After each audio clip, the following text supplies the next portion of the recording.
So, hi guys, welcome back to the Scottish Mixed Martial Arts Podcast. I'm Martin Hamilton. I'm joined today by my co-host Corey Garden and Michael Blair. How you doing, guys? I'm all good, mate. How we keeping? All good here. Yeah, all good. Appreciate you coming on, Michael. Good to chat to you and meet you. No problem at all. So, Michael, we'll just jump in and get started. To realise you're dead busy. Like it's fight week.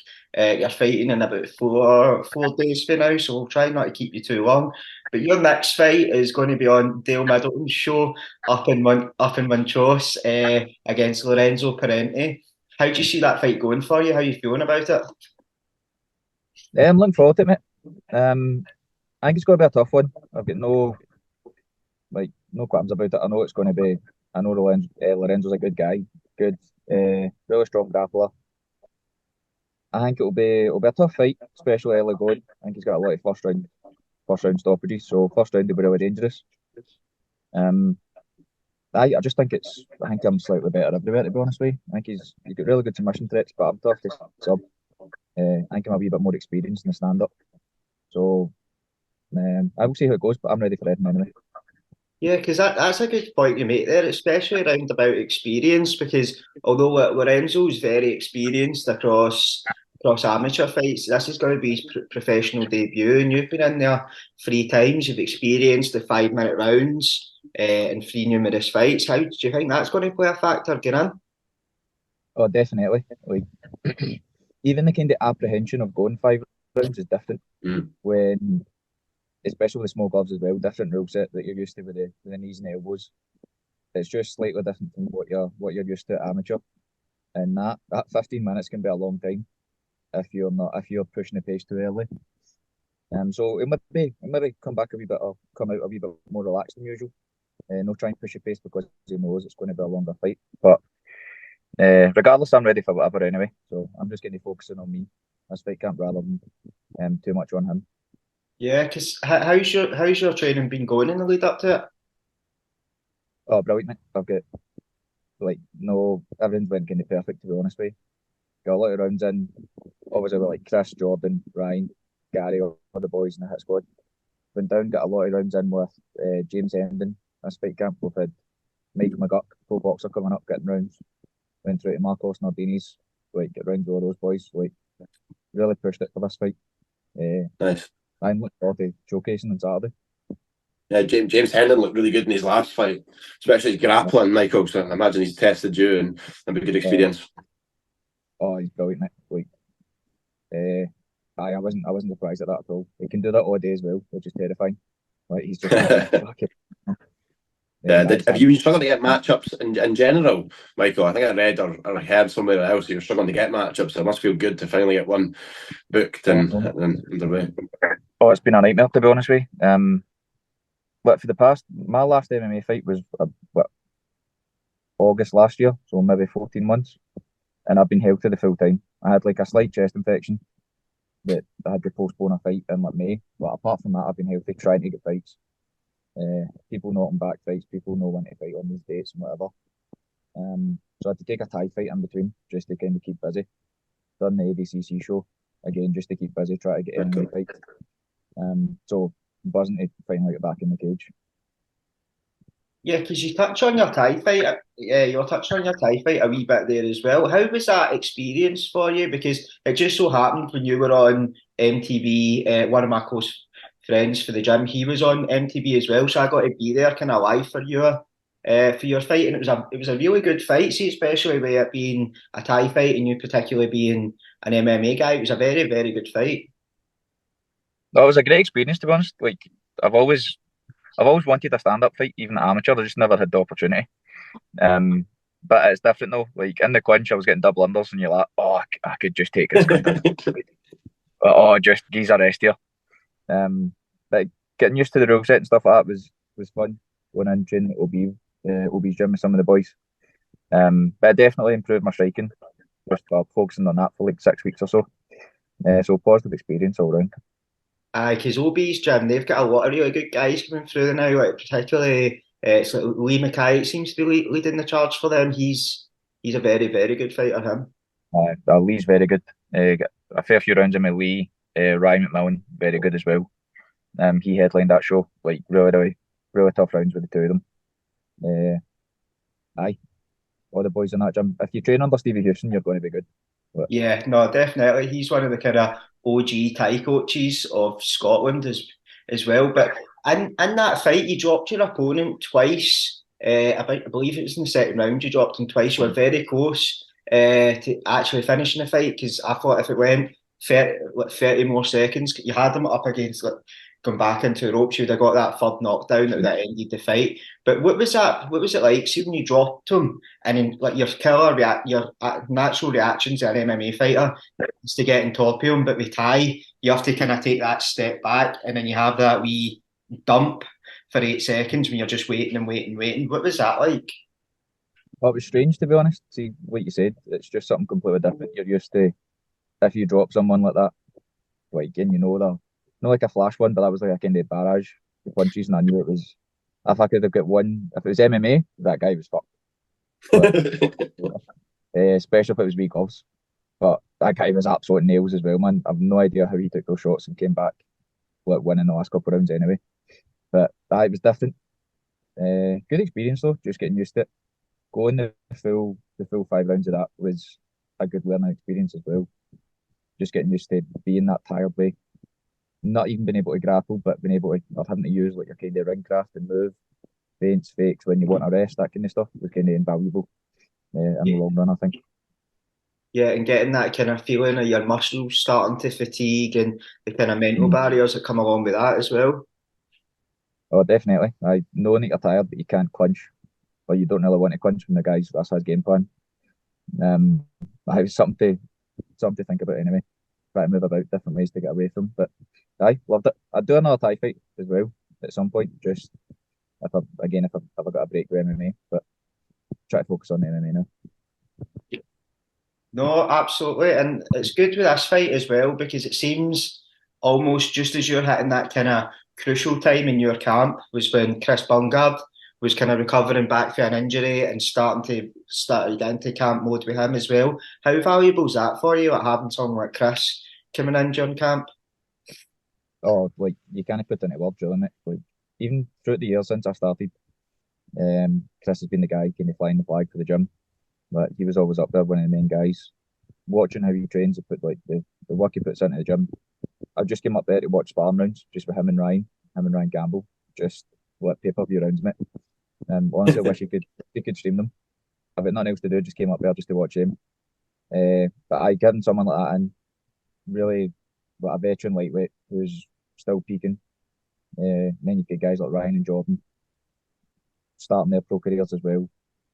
Same weight, same size. Like it's invaluable. Can imagine. What does fight week look like for you, Michael? Do you juggle a job, and how does that all fit in? Life must be quite manic this week, just trying to get everything done. It's weird. The worst part's the water loading. Like it's 20, 30 minutes and then you're about the toilet. But it doesn't matter it's horrible. 7 or so liters today. But I'm working full time in the gym, coaching, PT, stuff like that, so it's not too bad. Can kind of work around it. But it's just kind of chilling out this week, dropping the weight, letting the body recover, and then try to like peak for Saturday. How's the weight? How's the weight looking? Very good, mate. That's fallen off, mate, to be honest with you. It's not been a problem at all with full fight camp. First time making 70 in a wee while since that last MMA fight. That Thai fight was at 72, but I'm lighter than I was in the lead up to that fight, so it shouldn't be a problem at all. Happy days. Because is that something because you're still very, very early on in your pro career as well? Is that something that you're still kind of playing about with a wee bit, with the kind of formula leading into fight camp, what you're eating, kind of nutrition wise, kind of fuel wise as well? Is that something that you're still playing about with, or do you feel you have that down? Oh, definitely. You always find these things to change and tweak every fight camp. If it's most, to be honest with you, just your life gets a little bit easier the more you do it. You start to realise how your body's going to react to certain things on fight week. If you're on a fight camp, you figure out what days you really need to rest. You start to understand your body that little bit more, and the more you do it. So it's just a kind of trial and error process, like a lot of the time. but I do feel that I've kind of got it down to a bit of now. There's no more like a couple fights ago. I was like, you've just been terrible moods, and you're eating like chicken, broccoli. That's it. Salmon, avocados. No seasoning. You're going mental in fight week. But now I've got it down to a wee bit better. A wee bit more of a science. I know what I can have. A wee bit more informed. So definitely makes life easier. Because that seems to be one of the kind of great advancements in MMA now, is particularly around about dieting, and like social media seems to play a great part in this. Because I mentioned him in the last fight as well, so it sounds like I'm kind of sucking him off a wee bit, but I think the guy's really good and his content's really good. But I know he works with your friend Chris Bungard, Condition Nutrition. Like he talks about like how he does the cook or tells his fighters how to cook and ways of cooking, like kind of similar what you were talking about there. Like you don't want your fight camp experience to be like a kind of beige buffet. Like you want it to you still want to enjoy the process, enjoy eating. Oh, definitely. Like stuff, like you said, Condition Nutrition. Learned a lot from his social media. The Fight Dietitian is on a really good page for just information regarding nutrition and stuff, especially for MMA. And just being informed about it is a massive benefit for any fighter. Just going out looking at the stuff that's out there, making sure you're like aware. You know that your body should be having carbs. You know, my first couple of amateur fights, I was just like, I didn't know about counting calories. I was just fucking starving myself, going to spot all lightheaded and stuff like that, like just no eating.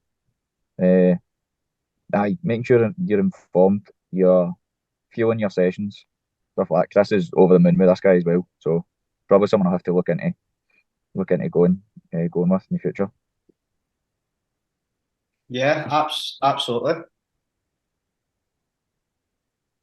Because when you were talking about going down to Team Fish Tank as well, what are the rounds like when you get down there? Because it feels like they're kind of like when you talk to guys for Scotland that aren't like proper invested in it, like you guys, like Scott. I know you have a great relationship with them. They seem to be one of those gyms that kind of get overlooked a wee bit, which is strange when you think of the amount of like very high level fighters coming out of there. Like you touched on James Hendin, you've got Mikey Parkin, Phil DeFries, Andrew Fisher himself, like guys fighting on kind of the highest levels of combat sports. So what are the rounds like when you get down there?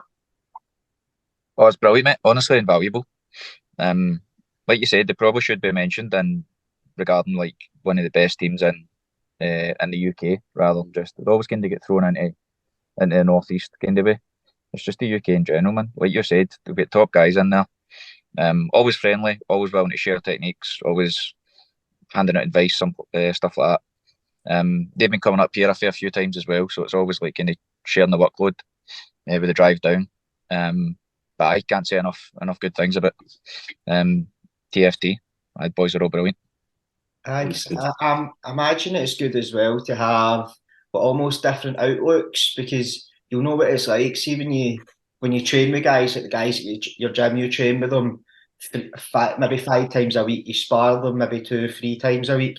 You start to kind of figure each other out a wee bit. Like there's always kind of variances in sparring and stuff like that, but you start to kind of read patterns a bit more, rather than when you spar someone for the first time and you're trying to pick up those reads. Is that something that you feel has been benefiting you as well? Oh, 100%. That feeling of going in there, you don't know what the guy's going to do. You're trying to figure them out as you go, make these kind of reads.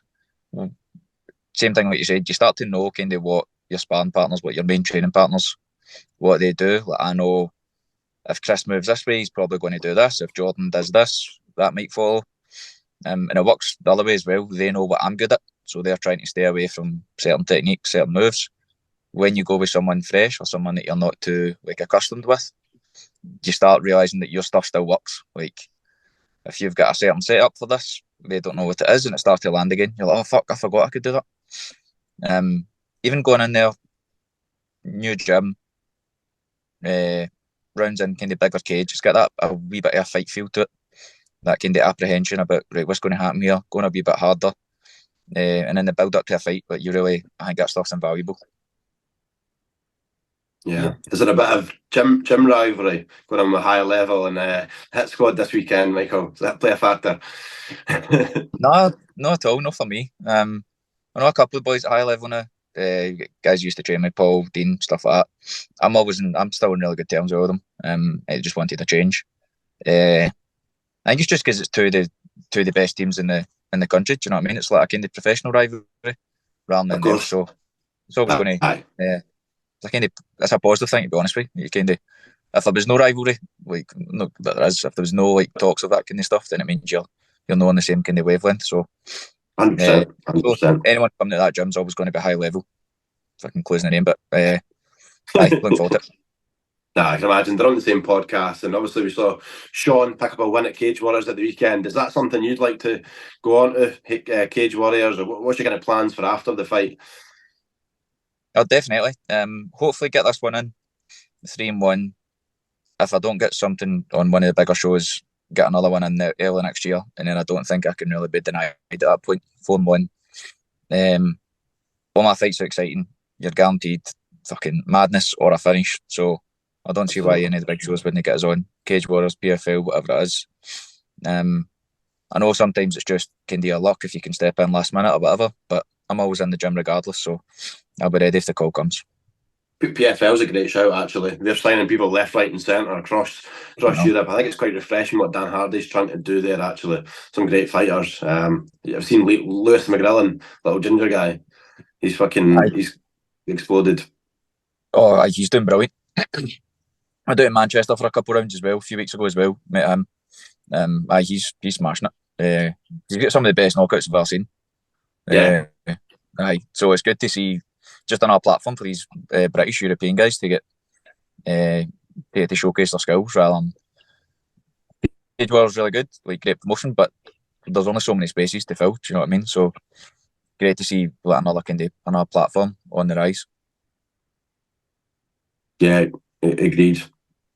And that's a good point you make about creating more platforms for fighters and starting to get fighters like more prepared for when the bigger opportunities come up. So, for example, if someone goes to the UFC, they go to Bellator, they go to Cage Warriors, PFL, there becomes a lot of kind of media obligations that some fighters might not be used to. That seems to be something that Dale is working really well at Caestus.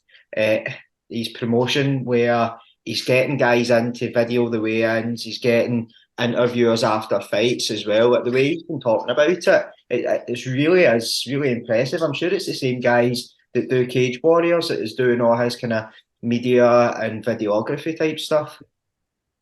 It seems like he's really on the ball with it, to be honest. Really, like he's in constant contact, constant communication. Kind of letting the coaches know what's happening, what the plans are. Like you said, looks kind of wanting to do interviews, video the full process, stuff like that. And it can only help the fighters and the show. The more you get your show out there, the more people want to fight on it, want to watch the show. The more the fighters are out there, the more people want to watch them, get to know them. So it's like a win-win for everyone.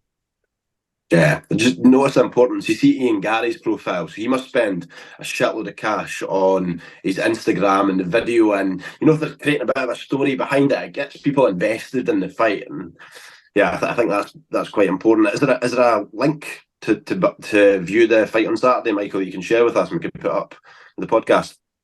Yeah, definitely. I'll send it through. My pay-per-view link, I think it should be up anyway. I'll send it through for you. But anyone can watch. I'm not sure how much it costs. Maybe I think it's a tenner, something like that. But guaranteed $5 in some of these fights anyway. So you're worth your money. Is it your own pay-per-view link you've got? Like, do you have one where it's like we can put in and it's like if someone buys it, you get like a percentage or anything like that? To be honest, I've no idea. It works that way with tickets, but I'm not quite sure with the pay-per-view. But to be honest, I'm not that bothered with it. If you're in this for it's obviously good making a wee bit extra money, but that's not your focus, especially in the later parts of the fight camp. You just want in there now. You get to be tickets all the time. They've done a really good job with the tickets as well. It's just a link, put the fighter's name in, they'll send out stuff like that. So you've not got 40 tickets in your back pocket, people messaging you, give me 10, wait, I can't go now, I'll send you this money in 2 weeks, all that stuff. It's always a pain in the ass with tickets, but they've streamlined the process for us, I appreciate that. See, I really like that initiative because that's something that must do your tits in. Let's see the amount of guys that are like, I'll take a ticket, my granny will take a ticket, my uncle will take a ticket, and then the tickets come in, you've got a fucking sheet of A4 paper, or if you're tech savvy, you've got a Google Excel spreadsheet, but you've got to have these names down, and then you have to deal with all that, and but usually it's fight week, you're running round in the car and you're trying to drop tickets off, you're trying to guzzle a pint of water at the same time. Like, that does take a bit of pressure off your back. Oh, honestly, it's exactly what you've said. You understand, like, some stuff pops up all the time. Do you know what I mean? People have the best intentions to want to come support you. Sometimes they can't. But it does happen a lot. You'll see every fighter on social media. But right, listen, get your money in the now. I'm dropping tickets off this week. I'm not dealing with it in fight week. Every single fighter still has to deal with it in fight week. You're dropping it off. You're messaging people, try to figure out what's happening. But it's part of the process now. Part of the fun. I mean, how many people were like, "Where the fuck is Montrose?" Oh, mate, constantly. Where's that? 2 hours away? 6 hours away? What? You're like, no, it's 2 hours. 2 hours for here. Not too bad. I'm used to fighting down in England, well? So this is all right. Say again, sorry. Are you staying up there after that, or are you heading straight home? Not there's much to do in Montrose, I think. Head straight home, probably. I think after the fight, you just want, like, if I'm main event, be on late, you're just kind of wanting your bed at that point. So chilled one. Behave myself. Nice. And how do you predict the fight's going to go? What's your thoughts? I'm looking for a stoppage. I'm always looking for a finish in my fights. But I think it can go loads of different ways, to be honest with you. I'm kind of prepared for everything. Regardless, I just want to push the pace, nice and technical on the feet, no mistakes on the ground, and I think I get the win. Look forward to it. No, Michael, thank you very much for your time today. It's been hugely appreciated. And like I was saying at the start, we don't want to keep you too long because we realise you're busy. You've got a lot of tickets to drop off as well. So, do you have any sponsors? Anything that you want to shout out like that before we wrap up? Well, just the boys in the gym, really. Brian, head coach, Chris, Jordan, Ryan, Gary, Igor, all the boys that have helped us in the preparation for this. Honestly invaluable, and looking forward to putting on a show on Saturday. Great stuff, man. When I talk to fighters before their fight, it always makes me really invested in it. It makes me buzzing to watch at the weekend. So